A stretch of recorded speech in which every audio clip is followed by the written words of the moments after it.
Bonsoir et merci de suivre le 19h45 de la télévision La Barry que j'ai l'immense plaisir de vous présenter. Ce jour, jeudi 1er août 2024, notre armée célèbre le 64e anniversaire de la création des forces armées nigériennes FAN. Et c'est l'état-major général des armées qui a piloté la commémoration de cet événement à la base 101 de Niamey en présence de la hiérarchie militaire, mais aussi de nos reporters Boubacar Ibrahim et Ibrahim Abdou. Placé sous la présidence du ministre d'État, le ministre de l'Intérieur, de la Sécurité publique et de l'administration du territoire, le général de brigade Mohamed Toumba, la commémoration de son 4e anniversaire de création de l'armée nigérienne, à laquelle prennent part des responsables des forces de défense et de sécurité, des membres du Conseil national pour la sauvegarde de la patrie, du secrétaire d'État particulier du chef de l'État, marque un tournant décisif dans la sécurisation du territoire national. 1er août 1960, 1er août 2024, voilà exactement 64 ans que l'armée nigérienne existe et n'a pas chômé pour la défense de l'intégrité du territoire et pour le maintien de l'ordre international.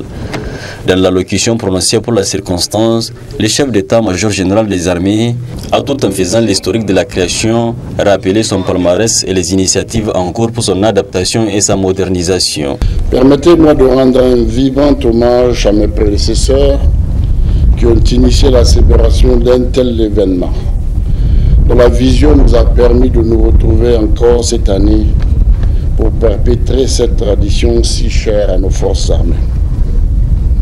En effet, la célébration de cette fête des armées exige de nous de faire un bref rappel historique à l'honneur de nos vaillants prédécesseurs. Ainsi, il convient de retenir que le premier recrutement national de l'armée nigérienne a eu lieu en 1961, mais l'attribution de numéros de matricule n'a commencé qu'avec la classe 1969. De la création de nos forces armées nationales, le 1er août 1960, en passant par le transfert d'autorité intervenu le 3 septembre 1961 entre l'autorité militaire coloniale et l'autorité militaire nationale, à la personne du colonel Demba Meïna Sara, paix à son âme, premier chef d'état-major nigérien. L'architecture des forces armées nationales, héritée de la période coloniale, s'est façonnée de façon progressive. La cérémonie a vu aussi la décoration des 6 officiers de l'ordre national et des 16 de l'ordre de mérite pour service rendu à la République du Niger.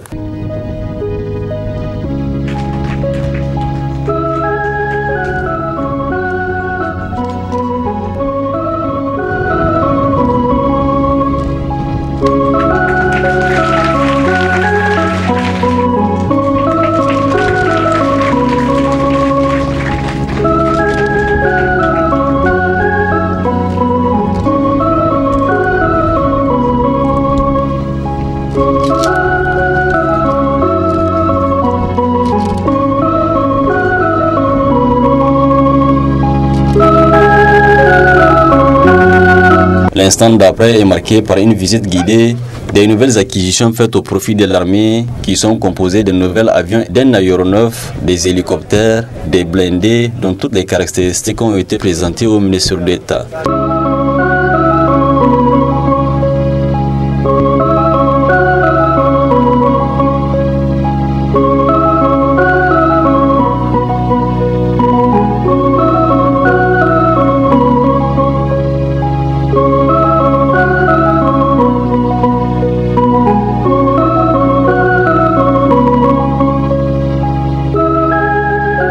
À l'issue de la visite, le général de brigade Mohamed Toumba s'est livré en ces termes. L'armée, c'était 4 phases.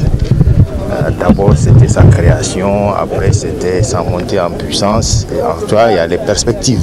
Donc, vous le savez très bien aussi, depuis des années, on a connu beaucoup de souffrances. On a vraiment des souvenirs qui nous reviennent tout de suite avec émotion de ce que ça a été sur le terrain, des pertes que nous avons connues, mais nous voudrons assurer à leur famille que ce n'est pas des pertes inutiles, c'est des pertes pour aller vers la souveraineté de ce pays et nous sommes résolument engagés pour que cela soit ainsi. Donc vraiment, c'est beaucoup de choses. C'est une armée qui est dans sa montée en puissance. Vous avez vu un certain nombre de matériels exposés ici. D'autres matériels sont commandés, tout ça pour renforcer en capacité et aussi dans la formation. Vous avez aussi entendu récemment un recrutement de plus de 10 000 qui sera fait pour prendre les jeunes Nigériens qui sont résolument engagés aussi à vraiment défendre leur territoire. Cela va se faire sur 2 phases, 2 fois 5 000, pour que nous puissions vraiment créer des forces qui peuvent défendre les intérêts économiques, les intérêts stratégiques de ce pays. Et c'est par ces quelques exercices de simulation qu'a pris fin la cérémonie de commémoration du 64e anniversaire de création de l'armée nigérienne.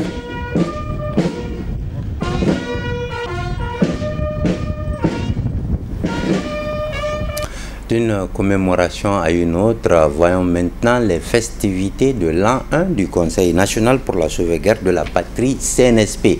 Festivités qui se poursuivent avec la semaine culturelle qui a débuté depuis le 27 juillet au Palais des Congrès de Niamey. Vivons l'ambiance qui y prévoit avec nos reporters Ismaël Moumouni et Sadoudou. Le palais de congrès de Niamey est devenu depuis quelques jours le temple de la culture au Niger à travers la célébration de la semaine culturelle à l'Ada, Sankassa, Laboubak Séné. C'est dans une salle pleine à craquer que se déroule cette compétition artistique initiée dans le cadre des festivités de l'an 1 du CNSP au pouvoir. Le vice-président de cette commission s'en réjouit du déroulement des compétitions. Comme durant la semaine culturelle, il y a des chants et des ballets qui sont en train qui sont déjà retravaillés pour être reproduits ici sur scène. Et au cours de la semaine, il y a eu un concours qu'on appelle concours d'Andeli Sankassa, où il y a concours d'orchestre, il y a concours de groupe musical, il y a concours de rap, il y a concours de Dandali Soeya. Et je crois qu'il y a jusqu'à 5 catégories. Et maintenant, d'un autre côté aussi, il y a du concours de slam. Donc à la fin, il y aura la remise de ces trophées-là. Et aussi à la fin, toutes les régions vont être remerciées d'une manière agréable et d'une manière très honorable. Maintenant, l'idée en fait, c'est la fin. Moi, je pense que le signal doit être aussi compris par notre peuple, par le peuple nigérien. Parce que le dernier festival de la jeunesse a été en 2003. Ça s'est arrêté en 2003. Et aujourd'hui, après 21 ans, je crois, après 20 ans, on revient avec les anciennes habitudes. Et je crois que c'est pour montrer aux Nigériens qui ne connaissaient pas avant ce qui était le Niger et aussi ceux qui connaissaient de se remémorer, de penser avant. Maintenant, c'est ensemble qu'il faut réfléchir, c'est ensemble qu'il faut vraiment s'unir par rapport à nos valeurs culturelles pour déjà réfléchir à un nouveau Niger. Et je crois que si des fils de notre pays l'ont pensé, c'est parce que c'est possible. Le public est venu nombreux pour suivre les prestations de différents artistes nigériens, mais également ceux des pays amis. Ces personnes n'ont pas regretté leur présence compte tenu de la qualité de prestation. Je suis content, ça dure de voir les Nigériens vraiment s'amuser. Et puis on va essayer vraiment de soutenir notre dirigeants qui nous ont amenés ici, quoi. Donc c'est ça qui m'a poussé de venir ici. Lorsqu'on abandonne notre propre culture au détriment des autres, naturellement ces cultures prendront le devant. Mais avec l'arrivée du Conseil national pour la sauvegarde de la patrie et toutes ces initiatives qui sont développées, c'est notre devoir de nous associer, c'est notre devoir d'accompagner. Voilà ce qui explique notre présence massive aujourd'hui. La compétition au niveau international, elle est très rude. Donc pour dépasser le niveau national, il faut vraiment davantage mettre d'abord des ressources pour nos artistes, mais organiser régulièrement des compétitions. Parce que pour déceler les talents, il faut qu'il y ait des compétitions et que pendant ces compétitions, les meilleurs puissent être primés afin de motiver les autres aussi à suivre le pas. La remise des prix de cette compétition culturelle qui a débuté depuis le 27 juillet dernier aura lieu le 3 août prochain au cours d'une soirée de gala à la salle de conférence internationale Mahatma Gandhi. L'association pour la paix, la sécurité et le développement qui réunit des journalistes, animateurs et communicateurs de la région de Tillabéri a organisé ce 1er août 2024 des opérations de salubrité et de don de sang. Une initiative soutenue par les autorités régionales, notamment le gouverneur de la région de Tillabéri qui a lui-même parrainé l'événement. Résumé de Hassan Saleh Mustafa sur les images de Djibo Nuhu. Pour le lancement de cette vaste opération de salubrité, les membres de l'association des journalistes, animateurs et communicateurs pour la paix, la sécurité et le développement section Tillabéri ont choisi le centre de santé de la mère et de l'enfant et le centre hospitalier régional de Tillabéri pour les débarrasser de tout ce qui peut être nuisible à la santé. La salubrité dans nos centres de santé est un enjeu crucial pour assurer des soins de qualité à nos populations. En lançant cette opération, nous affirmons notre volonté de contribuer à un environnement sain et sécurisé pour les patients, le personnel médical et tous les visiteurs de ces établissements.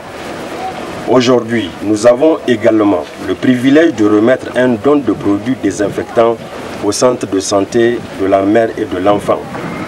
Ce geste, bien que symbolique, représente notre engagement à soutenir nos structures sanitaires dans leur lutte quotidienne pour maintenir des conditions d'hygiène optimales. Monsieur l'administrateur délégué de la commune urbaine de Tillabéri, mesdames et messieurs, le Conseil national pour la sauvegarde de la patrie, CNSP, en un an de gestion, a su démontrer son attachement aux valeurs de solidarité et de développement durable. Nous célébrons aujourd'hui une année de résilience et de progrès. Et cette cérémonie en est une illustration concrète. La santé n'a pas de prix du temps. Donc le choix de ces établissements sanitaires pour cette opération de salubrité est vivement salué par le directeur régional de la santé publique de Tillabéri. Nous saluons cet acte au niveau de la direction régionale de la santé publique qui rentre dans le cadre de l'assainissement du milieu hospitalier. L'hygiène hospitalière constitue un élément fondamental de la qualité des soins et de santé, surtout pour des couches vulnérables telles que les femmes enceintes, les nouveau-nés ainsi que les enfants des services de pédiatrie et des services de CRENI, le centre de récupération nutritionnelle. Nous saluons cet acte surtout par sa portée et l'occasion que ça nous donne également de demander aux autres associations de bien vouloir accompagner nos structures de santé dans le cadre de l'amélioration de l'hygiène au niveau de nos structures de santé. Nous les remercions vivement. Nous les encourageons également à redoubler encore un peu plus d'efforts dans les autres domaines de la santé, tels que la sensibilisation, parce que vous êtes des hommes de médias. Un geste, double geste, on va dire double geste, parce qu'il y a le don de matériel et de produits d'entretien qui va nous permettre donc de rendre nos locaux propres. Mais aussi, ils sont là pour rendre aussi les locaux propres en faisant une séance de salubrité. L'administrateur délégué de la commune urbaine de Tillabéri, il a aussi exprimé sa reconnaissance aux initiateurs pour cette action salvatrice. Merci très sincèrement les journalistes d'être venus nombreux pour participer à cette séance de salubrité. Et en même temps, j'appelle aux journalistes de continuer les efforts, surtout les journalistes en ce qui concerne la communication, de sensibiliser la population sur la refondation. Si aujourd'hui les journalistes sont là à l'œuvre en train de faire des dons de matériel d'hygiène et même de faire la salubrité, donc c'est l'occasion pour les journalistes eux-mêmes de sensibiliser les autres. Personne ne peut venir faire ce travail à notre place. Donc si eux-mêmes, les journalistes, eux-mêmes pensent à venir ici, donc les autres doivent emboîter le pas. Ainsi, après ces coups de balai, les membres de l'association des journalistes, animateurs et communicateurs pour la paix, la sécurité et le développement section Tillabéri se sont convergés vers le centre de transfusion sanguine pour faire un don de sang au profit de l'hôpital régional de Tillabéri. Allons maintenant découvrir ensemble le village de Koutoumbu. Il est situé dans la commune de Djoundjou, région de Dosso. Koutoumbu est un village qui regorge d'énormes potentialités agricoles. Constat de Ismaël Moumouni-Moussa. Créé il y a plus d'un siècle et quart, le village de Koutoumbu est situé dans la commune de Djoundjou, département de Gaïa, région de Dosso. Ce village situé sur une colline est fondé par Mandabo, originaire de Matankari. Ce village arewa, qui compte plus de 3000 habitants, tire son nom des reniers attribués par le fondateur du village, à savoir Mandabo, comme le relate le chef du village. C'est quand ils ont quitté Karakara et qu'ils se sont installés ici, où il y a des reniers se trouvant. Il y a l'actuel emplacement du CSI qui ont perdu leur cime. Et quand quelqu'un demande à Mandabo, fondateur du village, où a-t-il défriché, il disait à son interlocuteur là où se trouvaient les reniers qui ont perdu leur cime, d'où le village tire son nom de Koutoumbu.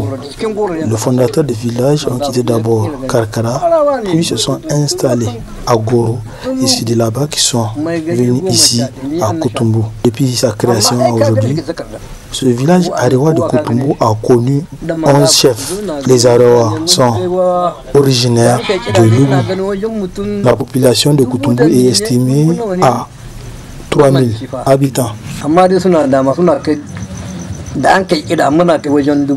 Bon chasseurs et véritables combattants, les Arewa excellent également de l'agriculture, d'où les habitants en font leur activité principale de nos jours.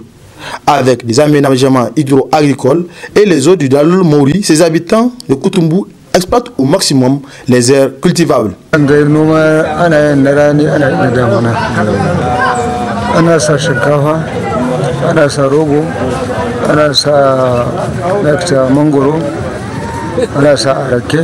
Ici, nous cultivons du riz, du manioc, de la canne à sucre, de la tomate, du chou et bien d'autres produits.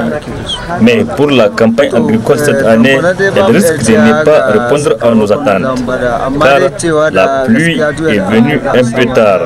Donc à nous de voir comment composer à travers la culture d'autres variétés. Les cultivateurs, les paysans doivent aussi utiliser des semences adaptées pour pouvoir atteindre à des bons rendements.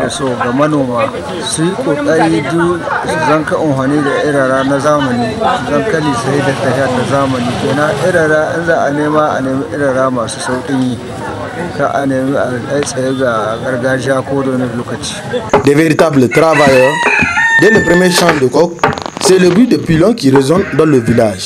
Les femmes s'activent à moudre le grain et s'acquitter d'autres tâches domestiques avant de se rendre au champ. Les hommes aussi, dès le lever du jour, à charrette, à moto ou à pied, s'y rendent au champ pour les travaux champêtres. Les jeunes de Koutoumbu sont également actifs dans les actions de la communauté. wanda da ciza za su iya kiran mu su nuna mana a matsayin mu na matasa. In hanya ne lalace gari ne wani abu yayi wani makabarta ne wani masallaci ne yake da matsala duk dai abin da aka ga ya kamata a sa matasa na gari su yi. In aka neme mu kowa yana kokarin sai a je a ga abin da yake da wannan matsala sai a gyara. Ba wani abu da zai faru na cikin gari wanda za a neme mu wanda ba mu je muka sa hannun mu muka gyara ba. Nous participons à toutes les activités d'intérêt général de la communauté. Nous avons toujours répondu présent que les aînés font appel à nous. Ces villages évoluent de jeunes, nous faisons des travaux champêtres mais également de la culture de contre-saison. Un appui serait la bienvenue afin que nous puissions être davantage autonomes. En tout cas, notre principale source de revenus demeure l'agriculture.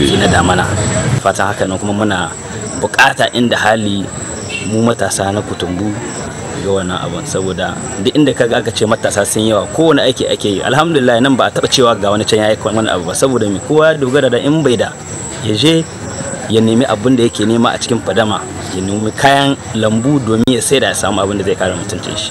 Les ruissellements des eaux compte tenu de la pluviométrie qu'enregistre la zone contribuent à la dégradation de la voie menant accès au village. Mais ce qui gangrène le plus Koutoumbu, c'est le manque d'électrification. Sport dans la Bari Info Soir pour parler de cette session de formation des éducateurs sur le programme Football for School qui a débuté ce jeudi matin au Centre technique national. Le coup d'envoi en a été donné par le président de la Fédération nigérienne de football FENIFOOT devant les responsables de la FIFA. Ibrahim Tikri nous commente les images de Chebou Guissou. Le programme Football for School amorce son décollage au Niger à travers la Fédération nigérienne de football. Pour ce faire, la FIFA a dépêché 2 responsables du programme pour une formation théorique et pratique des éducateurs venus des 4 coins du pays. Nous sommes très heureux d'être ici aujourd'hui pour pouvoir finalement lancer ce programme de Football for Schools au Niger. Je voudrais faire le point que cela n'a pas été facile. Cela a été un long parcours qu'on a été ensemble avec le secrétaire général.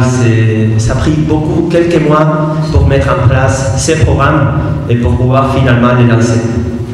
Mais en même temps, nous sommes sûrs que ce programme va avoir l'impact qu'on cherche, va avoir l'impact que le président de la FIFA, Gianni Infantino, veut dans tous les pays.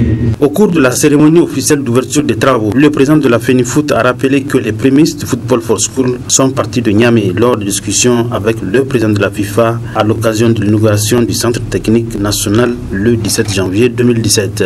Le football a cette magie-là de pouvoir justement stimuler les jeunes, les pousser à s'éduquer, à aller à l'école. Et le football a cette magie-là de pouvoir les occuper de manière saine, de pouvoir les faire rêver. Dans beaucoup de nos discours, vous vous rappelez, nous avons toujours utilisé ce credo-là. Le football est un terreau d'épanouissement sain pour la jeunesse. Aujourd'hui, dans des pays comme les nôtres, le Niger en particulier, tout le monde sait que nous sommes confrontés à un phénomène travestissement de la jeunesse à travers beaucoup de fléaux. À l'endroit des stagiaires, le colonel-major Djibril Himamid Dipele les a exhortés à transmettre les compétences visant à garantir l'accès au football sans discrimination. Le but que nous recherchons, on est en train d'aller déjà sur un programme avec le ministère de l'Éducation nationale qui a accepté le principe. Il y aura bientôt, je pense avant la rentrée scolaire prochaine, un arrêté ministériel qui va instaurer le football dans tous les établissements primaires et le collège au Niger. Ça sera un pas de géant si on arrive à le faire. C'est pour ça qu'on est en train de vous former aujourd'hui. C'est vous qui serez les relais pour pouvoir justement répandre cette politique-là dans les établissements scolaires. Je vous exhorte donc à vous former, à bien vous former. Mais surtout, le plus important et difficile, c'est ne pas aller dans la déperdition. Qu'est-ce que je veux dire par là? Plusieurs années, je parle sous la réserve de la DTN, Direction Technique Nationale. Nous avons formé beaucoup de gens, de formateurs pour le football, justement pour le grassfoot, etc., pour le football des jeunes, des enfants, mais qui se perdent dans la nature après. Des acteurs étatiques tels que les ministères en charge des sports, celui de l'éducation, ont été présents à la cérémonie, sanctionnés par une photo de famille. Ce journal vous sera rediffusé tout à l'heure à 22h45. La rédaction vous revient demain à 7h15 et à 12h45. En attendant, le programme se poursuit sur la télévision La Bari, la passion de servir. À très bientôt, Inch'Allah.